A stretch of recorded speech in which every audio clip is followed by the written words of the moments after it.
আসসালামু আলাইকুম। চলে এলাম ঢাকা টু কুড়িগ্রাম ধল্লা ব্রিজ।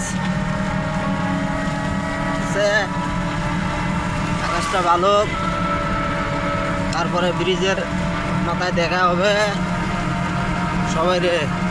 কত টিকটিকর আছেন, সবাই রে দেখা হবে। বৃষ্টি ভালো, তারপরে আকাশটা ভালো হলে ব্রিজের মাথায় দেখা হবে। সবাই ভালো থাকেন, সুস্থ থাকেন। চলে আইছি দেশে, তারপরে দেখা হবে। এই যে আমার ধল্লা ব্রিজের অবস্থা, বৃষ্টি ভালো না।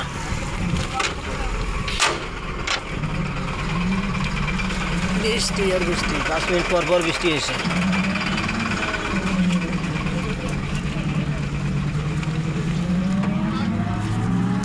5 মিনিট পর পর বৃষ্টি আসে।